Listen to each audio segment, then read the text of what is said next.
विद्यार्थी पुरुषः कृत्या सहस्रमितपार्थिवम् पूजयेत् शिवलिंगं हि निश्चयात् तत्फलप्रदम्।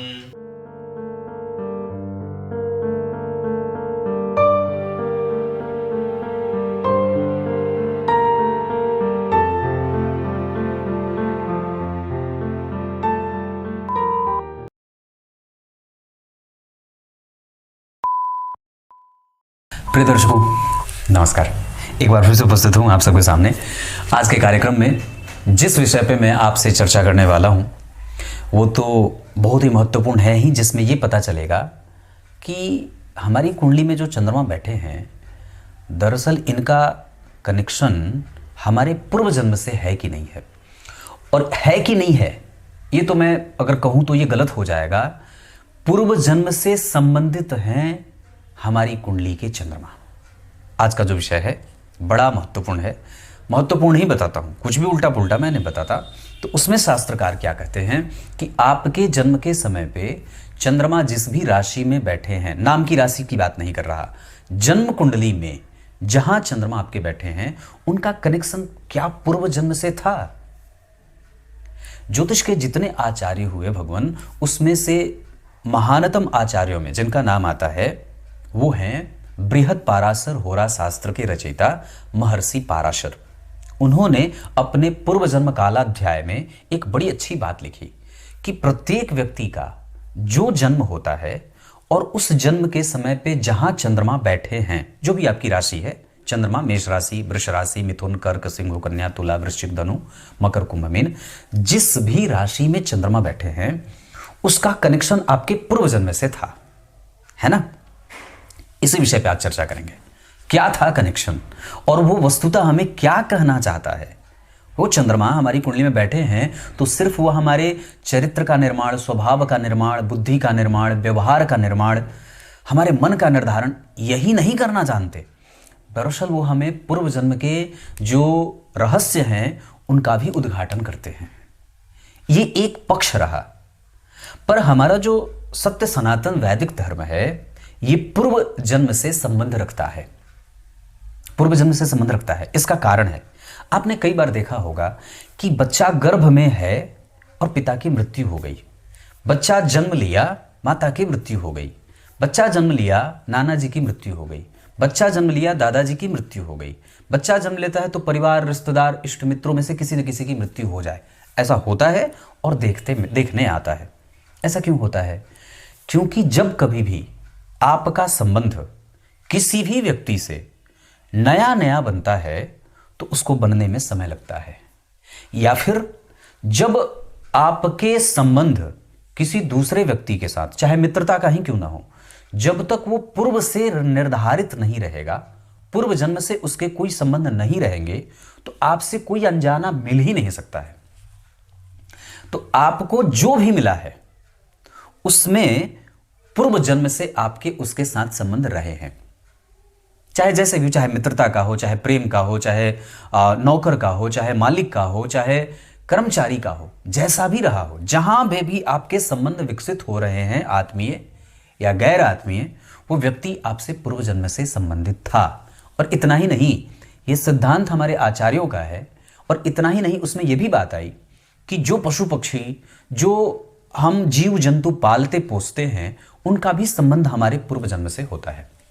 और ये कोई विस्तृत अलग से घटना नहीं है, आप इसको अपने जीवन में भी तमाम आसान प्रकार से इसे घटित कर देते हैं। एक उत्तर प्रदेश में घटना आई थी ना, वो शुतुरमुर्ग वाली, कि शुतुरमुर्ग था जो उस व्यक्ति से बहुत नजदीक आ गया था। ऐसी ये घटना थी, मैंने सुना था शायद। तो उसमें ही बात आती है कि ये जो सनातन वैदिक सिद्धांत है, जो ज्योतिष का ज्ञान परंपरा का ये जो सिद्धांत है, ये पूर्व जन्म से संबंधित है। आप जो आज प्राप्त कर रहे हैं यह आपके पूर्व जन्म का किया गया है, और आपको जो कल प्राप्त होगा वो आज का किया हुआ मिलेगा।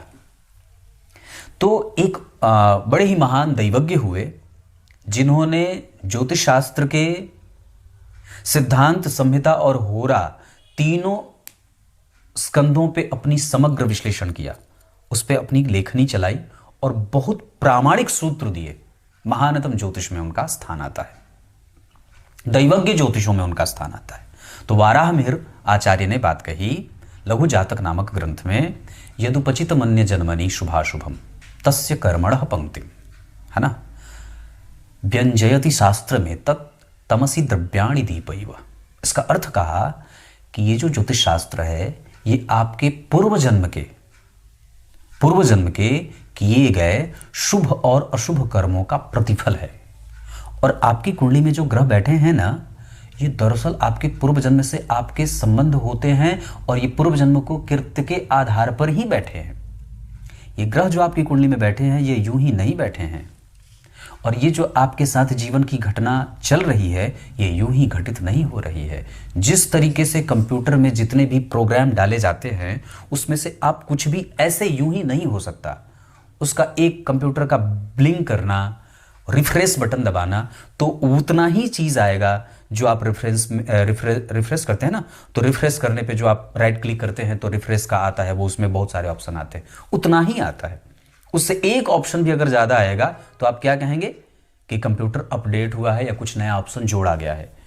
और उसमें से अगर एक ऑप्शन भी नहीं आए तो आप कहेंगे कंप्यूटर खराब है, इसमें से ये ऑप्शन नहीं आ रहा है, रिफ्रेश वाला नहीं आ रहा है, कहेंगे। तो उसी तरीके से हमारे जीवन में जितनी भी घटनाक्रम जो भी होते हैं ये सब कहीं ना कहीं पूर्व से निर्धारित हैं। तो आज का सिद्धांत यही बताएगा कि अगर आपको जो चंद्रमा जिस राशि में बैठे हैं उस राशि का पूर्व जन्म से कनेक्शन क्या है, तो शास्त्रकार क्या बात लिखते हैं, पाराशर जी लिखते हैं, आचार्य पाराशर ने लिखा कि मेष राशि में जो जातक जन्मे होते हैं उनको उनके पूर्व जन्म में, अब ये पिछला जन्म भी हो सकता है, पिछले के पिछला 3, 4, 10, 12 जन्म भी हो सकते हैं।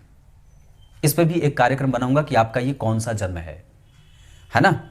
तो उसमें भी बात आई कि अगर मेष राशि में चंद्रमा बैठे हैं तो उस व्यक्ति ने अपने पूर्व जन्म में किसी भेड़ बकरी आदि की हत्या की थी, उसका नुकसान पहुंचाया था, उसके कारण उस जीव की हिंसा हुई थी। इस वजह से उस मेष राशि के जन्मे जातकों को कम से कम, जितने भी लोग हैं, ये सबके लिए बात है, कोई एक सिद्धांत ये किसी एक व्यक्ति पे लागू नहीं होगा, ये उस व्यक्ति पे लागू होगा जो मेष राशि का है। तो शास्त्रकार लिखते हैं कि जो जातक मेष राशि में जन्मा है वो क्या है, उसने अपने पूर्व के किसी जन्म में किसी जीव की हिंसा की थी जो भेड़ या बकरी थी। मेष राशि का संबंध वो उस चिन्ह से है। उसी तरीके से शास्त्रकार वृष राशि के लिए लिखते हैं कि किसी दूध देने वाली गाय का या किसी चौपाया जानवर जैसे बैल का या भैंस का जो दूध दे रही है, उस गाय की किसी भी तरीके से उसका अहित हुआ था, गाय का अहित हुआ था वृष राशि के, उस आपका अगर जन्म वृष राशि का है तो आपने पूर्व जन्म में किसी गाय या भैंस या बैल या किसी दूध देने वाली पशु की हत्या की थी या उसका नुकसान पहुंचाया था, तो हमें अब उसकी सेवा करनी है। अगर मेष राशि में जन्मे हैं तो भेड़ बकरियों का दान करना है। मतलब क्या है कि इसी वजह से आप जब इसके उपचार देखेंगे तो जो जातक मेष राशि के जन्मे होते हैं उन पे मंगल के कारण अगर कोई दोष उत्पन्न होता है तो उसको कहा जाता है कि कसाई के दरवाजे पे बंधी हुई भेड़ और बकरियों का छुड़ाओ और दान कर दो। जो वृष राशि का जन्मा है उसको अगर कोई शुक्र के कारण कोई दोष उत्पन्न होता है कुंडली में तो उसको शास्त्रकार लिखते हैं या कहते हैं या ज्योतिषियों के द्वारा कहा जाता है कि आप भेड़ जो है वो गाय भैंस और बैल आदि का दान करो। कसाई के दरवाजे पे जो कटने के लिए तैयार है उसको छुड़ाइए, कितना भी कीमत लगा करके उसको छुड़ाइए और उसका दान करिए, ऐसा, या उसको उसकी स्वतंत्रता करिए ताकि उसकी प्राण बच सकें। हमारा शास्त्र ऐसा है, हमारा सनातन बचाने के लिए जन्म लेता है। हमारे शास्त्रकार जितने भी हैं, हमारे जो पूर्व के आचार्य हुए, हमारा जो जन्म हुआ है सनातन धर्म में, ये जीव की हिंसा करने के लिए नहीं अपितु बचाने के लिए हुई है। तो इसको कैसे शास्त्रकार ने छोड़ दिया, पाराशर जी ने ये वृष राशि के लिए बताया। मिथुन राशि के लिए क्या कहा कि जिस भी जातक का जन्म मिथुन राशि में हुआ है उसने अपनी पत्नी, अपने भाई, अपने सगे संबंधी, इष्ट इष्ट मित्र, अपने किसी न किसी अपने व्यक्ति का जो परिवार के निकट हैं, जो सगे संबंधी हैं, उनको उसने धोखा दिया था। इस वजह से उसको मिथुन राशि में जन्म मिली। तो अब क्या अर्थ होगा कि मिथुन राशि का अगर व्यक्ति जन्मा है, या मिथुन लग्न का, या मिथुन नवांश का भी, अगर आपके मिथुन नवांश बनते हो, या अगर मिथुन लग्न बनता हो, या मिथुन राशि बनती हो, तो यह सिद्धांत तीनों पे लागू होगा, सिर्फ राशि पे नहीं। तो अगर मिथुन लग्न के हैं, मिथुन राशि के हैं, या मिथुन राशि का ही नवांश बना हुआ है, तो आपको यह बात समझ लेना चाहिए कि अब आपको वो गलती दोबारा नहीं करनी है। मतलब अपने इष्ट मित्र कुटुंब आदि से धोखा नहीं करना है।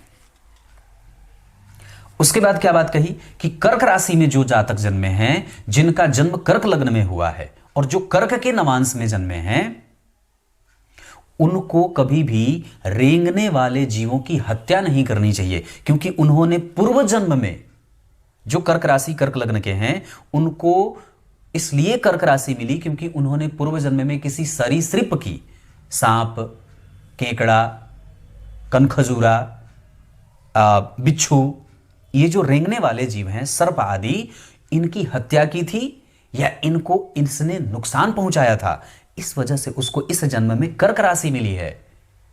तो अब हमें यह गलती नहीं करनी है। यह बहुत ही विस्तृत बेहतरीन कार्यक्रम हो सकता है, आप लोग देखते नहीं हैं, पर मेरा काम है बताना।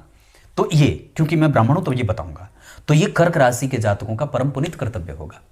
सिंह राशि के जातकों को उसने किसी जंगल के जानवर को नुकसान पहुंचाया था, है ना। या इतना ही नहीं, जंगल के जानवर तो छोड़ो, उसमें शास्त्रकार तो यहां भी लिखते हैं कि जो जातक सिंह राशि या सिंह लग्न में जन्मे हैं, उन्होंने अपने पूर्व के जन्म में अपने इष्ट मित्र, रिश्तेदार, अपने सगे संबंधी, इन लोगों की हत्या की थी, नुकसान पहुंचाया था, किसी ऐसे जानवर की या ऐसे लोगों की हत्या की थी। इस वजह से उसको, या कह सकते हैं ना कि अहमवादी था पूर्व जन्म में भी, जैसे जंगल का राजा सिंह, तो उसने इसकी हत्या की थी, या उसने उसका भोजन छीना था, या उसने उसको नुकसान पहुंचाया था, अपने इष्ट मित्र, सगे संबंधियों का नुकसान पहुंचाया था। इस वजह से उसको सिंह राशि मिली है या सिंह लग्न मिला है। कन्या राशि वालों ने अपनी पत्नी का हनन किया था, अपनी पत्नी को धोखा दिया था। कन्या राशि में जिस जातक या कन्या लग्न में जिसका जन्म हुआ है, तो वहां पे पूर्व जन्म में उस व्यक्ति ने, जिसका जन्म कन्या राशि में हुआ है, उसने अपनी पत्नी को धोखा दिया था, या उसकी पत्नी से वो असंतुष्ट था, इस वजह से उसने धोखा दिया। तो अब वो काम नहीं करना है। कन्या राशि के बारे में ऐसी बात आई। तुला के बारे में क्या बात कही कि वो व्यापारी था और उसने अपने व्यापार से किसी दूसरे का नुकसान पहुंचाया, या सिर्फ अपने लाभ के बारे में सोचता रहा।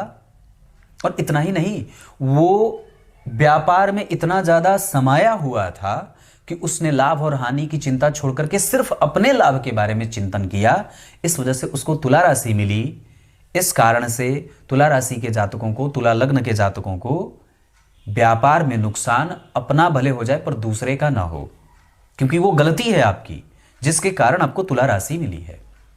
वृश्चिक राशि के जातकों को, वृश्चिक लग्न के जातकों का पूर्व जन्म से कनेक्शन क्या था कि वहां पे शास्त्रकार लिखते हैं कि जो वृश्चिक लग्न और वृश्चिक जातक के थे, उन्होंने पूर्व जन्म में किसी पशु पक्षी में से, पंछियों की, जो आकाश में आकाशचरी, जो आकाश में चलने वाले, उड़ने वाले जीव हैं, उनकी हत्या की थी, उनको बंधक बनाया था, बहेलिया था, उनकी हत्या की थी, उनको बाजार में ले जाकर के बेच दिया था।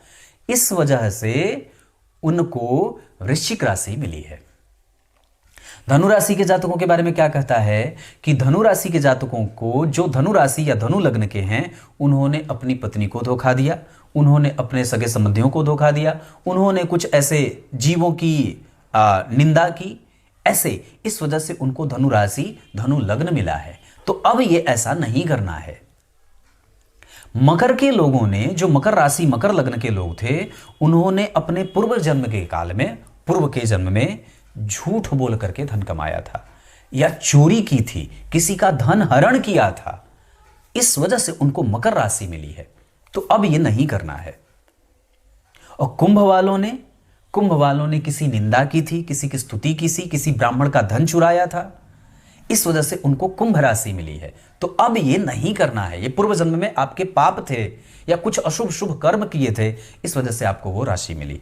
मीन राशि में भी किसी की निंदा स्तुति, किसी का धन हरण करना, किसी को दुख पहुंचा देना, वाणी से कठोर बोल देना, किसी का धन रख लेना, दोबारा देना नहीं, इस तरीके के कृत्य किए थे। इस वजह से उनको मीन राशि मिली है। अब ये नहीं करना है। तो आपकी राशि का उद्देश्य क्या है, आपकी राशि का आपके पूर्व जन्म से संबंध और कनेक्शन क्या है, ये आपकी कुंडली के चंद्रमा बताते हैं। और वस्तुतः वो बताते ही नहीं हैं, वो ये भी बताते हैं कि अब दोबारा ये पाप कर्म नहीं करना है। इस ज्योतिष शास्त्र का ये मूलतया उद्देश्य है। क्लियर है? कोई समझने में कोई झिझक नहीं और कोई स्वीकार करने में झिझक नहीं। ये मैं अपने मन से नहीं बता रहा, आप इसे बृहद पाराशर होरा शास्त्र में पूर्व जन्म से संबंधित एक अध्याय है, वहां पे जाके पढ़ सकते हैं। क्लियर है? अब आइए, जो कार्यक्रम के आरंभ में श्लोक पढ़ा था उसका अर्थ बता देता हूं। भगवान वेदव्यास लिखते हैं शिव पुराण में कि जिस व्यक्ति को विद्या और बुद्धि की आवश्यकता हो उसको 1000 पार्थिव शिवलिंग की पूजा करनी चाहिए। इस पूजन से उसको निश्चित ही विद्या और बुद्धि की प्राप्ति होती है। विद्या कामस्तु गिरिशम, है ना? तब तक के लिए बहुत बहुत नमस्कार।